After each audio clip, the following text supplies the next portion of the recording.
Hello friends, welcome back to my YouTube channel. मेरे YouTube में आपका स्वागत है की स्टडी विद एंजॉय 535। तो फ्रेंड्स, जैसा कि आप लोगों को विदित है, कल लेक्चर 5 में हमने अवतल दर्पण द्वारा प्रतिबिंब के बनाने के सभी तरीकों के बारे में अध्ययन कर लिया है और आज हम अवतल दर्पण का उपयोग जानेंगे कि किस प्रकार एक अवतल दर्पण का उपयोग किया जाता है। तो चलिए देखते हैं अवतल दर्पण का उपयोग। नंबर 1, हजामत बनाने के लिए। हजामत यानी कि दाढ़ी बनाने के लिए, मतलब हजामत बनाने के लिए अवतल दर्पण का उपयोग इसलिए किया जाता है क्योंकि उसमें छोटे छोटे बाल भी हमें बड़े आकार में दिखाई देते हैं। क्योंकि हमने पिछले लेक्चर में आप लोगों को पूरा विदित करा दिया है कि कब वस्तु बड़ी होगी, कब बराबर होगी, कब उसका प्रतिबिंब छोटा होगा, कब बहुत अधिक बड़ा होगा, सारा विदित करा दिया है। आपको अगर नहीं पता है तो मेरे पिछले लेक्चर में आप जाकर इस बार देखिएगा, तभी उसके बाद ये लेक्चर देखिएगा, अन्यथा इस स्थिति में आपको ये लेक्चर समझ नहीं आएगा। अगला उपयोग है डॉक्टरों द्वारा आँख, नाक, दांत, गला आदि के निरीक्षण के उपयोग में। इसका उपयोग डॉक्टर भी आँख, नाक, गला आदि के निरीक्षण के लिए करते हैं। तीसरा हमारा टेबल लैंपों के शैडो में, यानी कि टेबल लैंप जो हमारी होती है, जैसे कि ये हमारी टेबल लैंप है ये, तो टेबल लैंप में यहाँ बल्ब लगा होता है हमारा, यहाँ पर ये क्या है, बल्ब के चारों ओर जो है अवतल दर्पण का प्रयोग किया जाता है, क्योंकि जो प्रकाश जाए वो फैले ना, वो एक सीमित क्षेत्र में ही प्रकाश व्याप्त हो, इसलिए इसमें अवतल दर्पण का प्रयोग करते हैं। हमारा चौथा उपयोग है रेल के इंजनों, मोटर कारों, स्टीमरों तथा सर्च लाइट लैंपों को अवतल दर्पण के फोकस पर रखकर समांतर किरण पुंज प्राप्त किया जाता है, जो बहुत दूर तक वस्तुओं को प्रकाशित करता है। यानी कि रेल के इंजन जो होते हैं, मोटर कारें होती हैं, स्टीमर यानी कि नाव जो पानी में चलती है, नाव नहीं दूसरा है, सर्च लाइट खोजने की जो बत्ती या लाइट होती है, उन लैंपों में भी अवतल दर्पण का प्रयोग किया जाता है, क्योंकि इसमें जो अवतल दर्पण में समांतर किरणें हैं उन्हें फोकस पर रखा जाता है। और आप अपना माइंड थोड़ा सा पीछे ले जाइए, अगले लेक्चर पे ले जाइए, तो मैंने कहा था कि जब अवतल दर्पण में वस्तु को फोकस पर रखा जाता है, तब उसका प्रतिबिंब कहाँ बनता है, अनंत पर, इन्फिनिटी पर। कहाँ पे बनता है, अनंत पर। इसीलिए बहुत दूर तक की वस्तुएं वहाँ देख सकते हैं। इसीलिए हमारी बाइक के आगे देखिए आप, जो भी प्रकाश का मुख्य केंद्र होगा उसके चारों ओर अवतल दर्पण का प्रयोग होता है, जिससे कि वो मुख्य फोकस पर उसकी किरणें होती हैं, जिससे कि बहुत दूर तक जा सकें। ठीक है। सौर भट्टी जो सूर्य से चलती हैं, तो इनमें भी एक ऐसी बिंदु पर लाते हैं जिससे कि पूरा प्रकाश उसमें जाए, अधिक से अधिक प्रकाश जा सके। तो ये 5 उपयोग अवतल दर्पण के आज हमने जाने, और ये उपयोग बहुत ही महत्वपूर्ण है। एग्जाम में इनके आने की संभावना होती है, और एग्जाम में संभावना यहाँ पर होती है, यहाँ पर ये अति लघु उत्तरी में आते हैं, अथवा जब हम उपयोग न पूछ के कुछ अवतल दर्पण के बारे में पता करते हैं और हमें जानकारी नहीं पता होती है अवतल दर्पण के बारे में, तो अपने आप को मेंशन करने के लिए, अपने आप को बचाने के लिए हम लोग इधर उधर का सहारा लेते हैं। इसमें अगर हम कुछ और लिख दें वगैरह वगैरह, उससे अच्छा है कि अवतल दर्पण के उपयोग अगर उसमें लिखें, बचाने के लिए भी एक तरीके की कारगर है। और अगर आते हैं अवतल दर्पण के उपयोग, तो उन्हें आपको लिखना होगा। ठीक है। तो उम्मीद करते हैं ये सारा आप समझ गए होंगे। अब चलते हैं एक नए टॉपिक की तरफ। हमने पिछले लेक्चर में अवतल दर्पण के द्वारा प्रतिबिंब बनवाए थे, आज हम उत्तल दर्पण के द्वारा प्रतिबिंब को बनाना सीखेंगे। चलिए देखते हैं उत्तल दर्पण के द्वारा प्रतिबिंब कैसे बनते हैं। तो फ्रेंड्स, हम लोग आज उत्तल दर्पण द्वारा प्रतिबिंब का बनना सीखेंगे। Formation of image by convex mirror.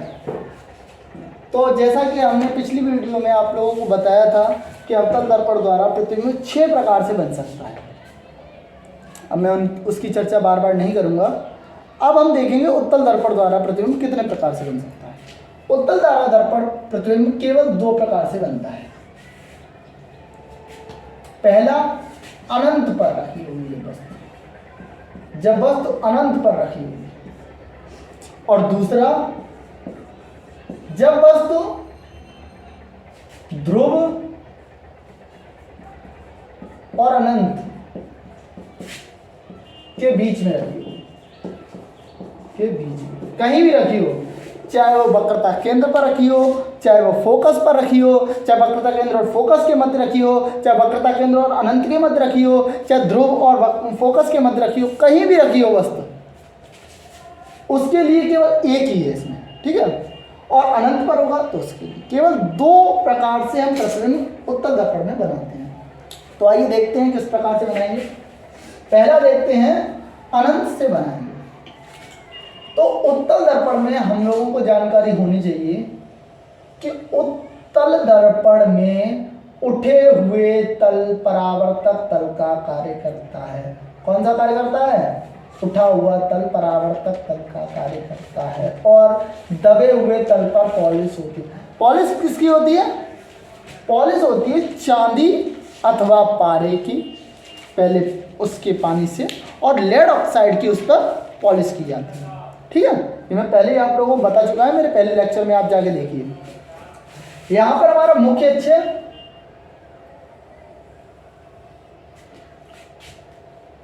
तो पहली कंडीशन अनंत पर, जब वस्तु कहां पर हो? अनंत पर रखिए, तब देखते हैं हम। जब वस्तु अनंत पर, जब वस्तु अनंत पर रखी होगी तो हमें हमारी प्रकाश किरणों के नियम के बारे में तो पता होना चाहिए। प्रकाश किरण के नियम, वही नियम जो प्रकाश मुख्य अक्ष के समांतर चलने वाला प्रकाश किरण मुख्य फोकस से होकर गुजरता है, मुख्य फोकस से जाने वाला प्रकाश किरण मुख्य अक्ष के समांतर हो जाता है, वक्रता केंद्र से जाने वाली प्रकाश किरण परावर्तन के पश्चात उसी मार्ग में वापस लौट आती है। और चौथी क्या थी कि तीक्ष्ण, तीव्र, वो त्रियक प्रकाश किरण जब पोल पर पड़ती है, दर्पण के ध्रुव पर पड़ती है, तो वह परावर्तन के पश्चात त्रियक दिशा में ही परावर्तित हो जाती है। तो अनंत पर हम देखते हैं। सबसे पहले जब कोई वस्तु अनंत पर रखी होती है तब वहां से एक प्रकाश किरण जाएगी, ये ऐसी प्रकाश किरण, परावर्तन हुआ, ये ऐसी लौट, ठीक है। उसके पश्चात यहां पर होता है हमारा फोकस, यहां पर होता है हमारा फोकस, यहां पर होता है वक्रता केंद्र। अब चूंकि इधर प्रतिबिंब नहीं बन सकता, इसलिए हमें प्रकाश किरण को पीछे बढ़ाने पर, हम प्रकाश किरण को पीछे बढ़ाते हैं आभासी रूप में, वास्तविक रूप में नहीं, आभासी रूप में हम प्रकाश किरण को पीछे बढ़ाते हैं।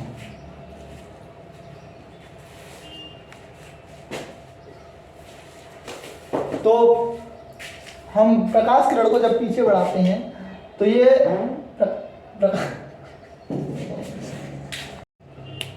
और हमारी दूसरी प्रकाश की किरण यहां से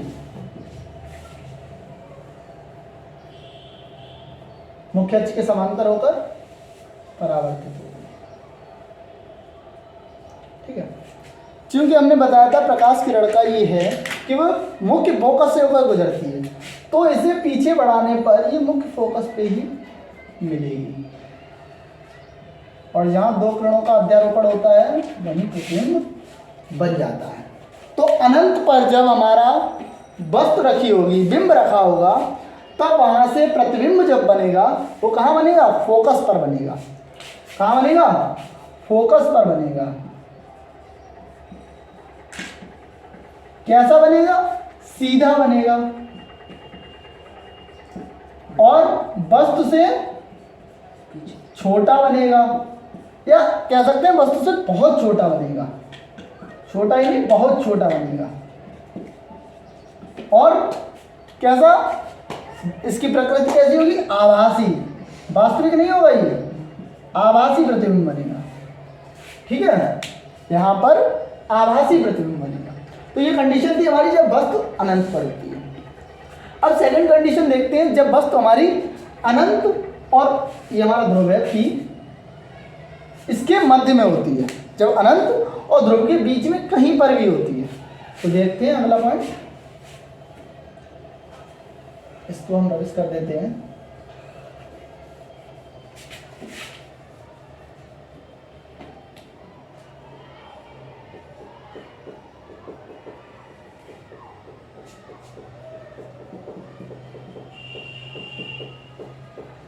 तो जब हमारी वस्तु अनंत और ध्रुव P के बीच में कहीं पर भी स्थित हो, तब देखते हैं।